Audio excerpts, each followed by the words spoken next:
வணக்கம். ட்ரிபிள் அகாடமியிலிருந்து ஜோராஸ் புதியவர்கள் இன்று நாம் பார்க்க இருக்கும் தலைப்பு இசைத்துறையில் பிரகாசிக்க சாதக அமைப்பு எப்படி இருக்க வேண்டும் என்ன. இதுதான் நம்ம தலைப்பு. நம்ம சேனலை சப்ஸ்கிரைப் பண்ணாதவங்க சப்ஸ்கிரைப் பண்ணிக்க. அப்போதான் பதிவெல்லாம் வரிசையாக வரும், பார்த்து பயனிடலாம். ஜோதிடத்தை எளிமையாக படிக்க ஆரம்புள்ளவர்கள் 9788250439 இந்த நம்பருக்கு கால் பண்ணுங்கள்.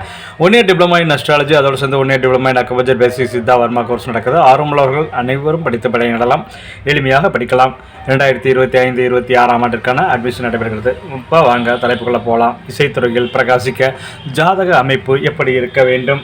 பிரபஞ்ச தோற்றம் ஆ ஓ மா என்கின்ற ஒளியில் ஆரம்பித்தது. இதை எல்லா மத கோட்பாடுகளும் ஏற்றுக்கொள்கின்றன. இசை என்பது பிரபஞ்சத்தின் மற்றொரு கொடை. இசை என்பது ஒருவரை புத்துணர்வுடன் ஊக்கத்துடனும் இருக்கச் செய்யும் தெய்வீக நுண்கலையாகும். இசையானது இசைப்பவர் மற்றும் கேட்பவர் என இருவரின் மனதையும் ஒரே நேர்கோட்டில் எளிதில் இணைத்துவிடும்.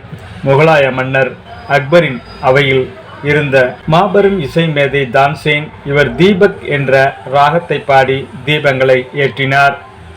சங்கீத மும்மூர்த்திகளில் ஒருவரான ஸ்ரீ தியாகராஜ சுவாமி பிலஹரி என்ற ராகத்தை பாடினார். அதன் மூலம் பாம்பு தீண்டி இறக்கும் தருவாயில் இருந்த ஒருவரை உயிர் பிழைக்க வைத்தார்.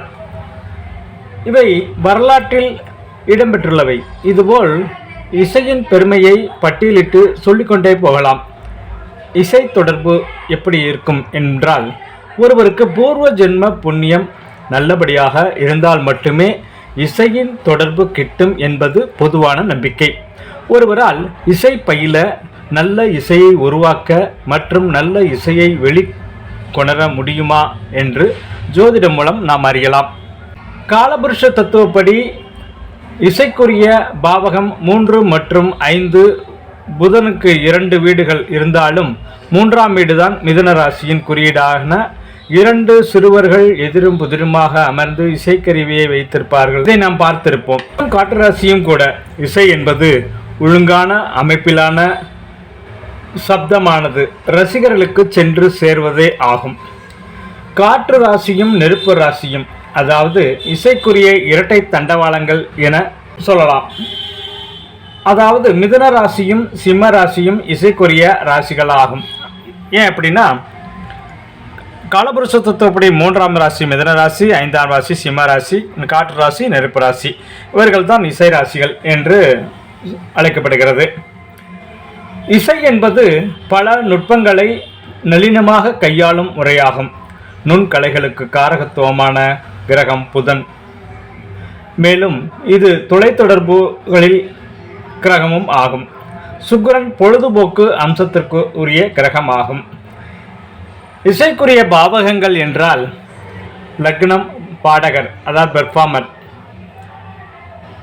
2ஆம் பாவகம் குரல் வளம் மற்றும் குரல் மூலம் இசை வெளிப்பாடு. 3ஆம் பாவகம் தைரியமான மற்றும் திறமையான இசை வெளிப்பாடு. 5ஆம் பாவகம் இசை நுட்பங்களுக்கான பாவகம் மற்றும் பூர்வ புண்ணிய ஸ்தானம் என்பதும் முக்கியம். இசைத்துறைக்கு 5ஆம் பாவக உப நட்சத்திரம் நின்ற நட்சத்திரம் 3ஆம் வீடு மற்றும் சுக்கிரனை தொடர்பு கொள்ள வேண்டும். ஓகேவா? ஒருவரது ஜாதகத்தில் 5ஆம் வீட்டில் உப நட்சத்திரம் நின்ற நட்சத்திரம் 3, 5, 11 வீடுகள் தொடர்பு பெற்று சுக்கிரன் புதன் கிரக தொடர்பும் பெற்றால் அவர் இசை பயிலவும் அதனை வெளிப்படுத்தவும் செய்வார். இசை கல்வி என்று பார்த்தோமேயானால் 4ஆம் பாவகம் அடிப்படை இசைக்கல்வி, 9ஆம் பாவகம் உயர்நிலை இசைக்கல்வி, 12ஆம் பாவகம் ஆராய்ச்சி இசைக்கல்வி. இசை தொழில் யாருக்கு சிறக்கும் அப்படின்னு பார்த்தோம்னா, 10ஆம் பாவகம் 2, 3, 5, 11ஆம் பாவக தொடர்பு ஒருவரை இசைத்துறையின் உலகத்திற்கு அழைத்து செல்லும். 10ஆம் பாவகம் 2, 3, 5, 11 பாவக தொடர்பு புகழின் உச்சிக்கு செல்வார்கள். இத்துடன் 7ஆம் பாவகம் இணைந்துவிட்டால் ஜாதகர்க்கென்று தனி ரசிகர் பட்டாளமே உருவாக்கி கொடுத்துவிடும். ஆனால் 9ஆம் பாவகம் தொடர்பட்டால் தொழிலின் பிரபலத்தன்மையை கெடுத்துவிடும். 1, 3, 5, 9ஆம் பாவக தொடர்புகள் உலக புகழ் பெற செய்துவிடும். 10ஆம் பாவகம் 2, 6 தொடர்பு இசையின் மூலம் வருவாயையும் சேமிப்பு பெருகுவதையும் உறுதிப்படுத்தும். பஞ்சபூதங்களின் மூலம் இசை வெளிப்பாடு என்று பார்த்தால் 2ஆம் பாவகம் மற்றும் காற்று ராசி தொடர்பு கொண்டால் 2ஆம் பாவகம் காற்று ராசி தொடர்பு கொண்டால் குரல் வளையில் சிறந்து விளங்குவார், நல்ல பாடகர். ஓகேவா? அடுத்து 3ஆம் பாவகம் நெருப்பு ராசி தொடர்பு கொண்டால் அவர் இசைக்கருவிகள் வாசிப்பதில் பிரபலமடைவார், புகழ் பெறுவார். 5ஆம் பாவக உப நட்சத்திரம் தொடர்பு கொள்ளும் ராசி இசைக்கருவிகளின் தன்மையை காட்டும். அதாவது என்ன இசை அப்படிங்கிறது, என்ன இசைக்கருவிங்கிறது. நெருப்பு ராசி, இப்போ நெருப்பு ராசி என்னென்ன கருவிகளை சொல்லுது அப்படின்னா, நெருப்பு ராசி அப்படிங்கிறது தாளக்கருவிகள், அதாவது தோல் சார்ந்த இசைக்கருவிகள், தாரை, தப்பட்டை, தவில், கஞ்சிரா, மிருதங்கம், தபேலா போன்றவைகள். இந்த இசைக்கருவிகள் குளிர்ச்சி அடைந்தால் அவற்றில் இருந்து வெளிப்படும் இசையின் தன்மை பெரிதும் பாதிக்கப்படும். சில தோல் கருவிகளை சுருதியற்ற நெருப்பில் நேரடியாக காண்பிப்பதும் உண்டு. காற்று ராசி என்று பார்த்தால் காற்றின் மூலம் இயங்கும் இசைக்கருவிகள் ஹார்மோனியம், நாதஸ்வரம், புல்லாங்குழல், ஷனாய் போன்றவைகள் காற்றின் மூலம் இயங்கக்கூடிய இசைக்கருவிகள். அடுத்து நிலராசி என்று பார்த்தால் அவர்கள் தந்தி வாத்தியங்கள், அதாவது வீணை, சிதார், கிடார், வயலின் போன்றவைகள். நீர் ராசிகள் என்று எடுத்துக்கொண்டால் பல தன்மைகள் கொண்ட இசைக்கருவிகள், அதாவது கீபோர்டு, ட்ரம்ஸ், ஜலதரங்கம் போன்றவைகள். இவற்றை அறிந்து வைத்து கொண்டால், இந்த எந்த ராசிக்கு எந்தெந்த கருவிகள் என்பதை அறிந்து வைத்து கொண்டால் ஒருவர் இசையை பயில இயலுமா? ஜாதகருக்கு இசை சார்ந்த தொழில் அமையுமா?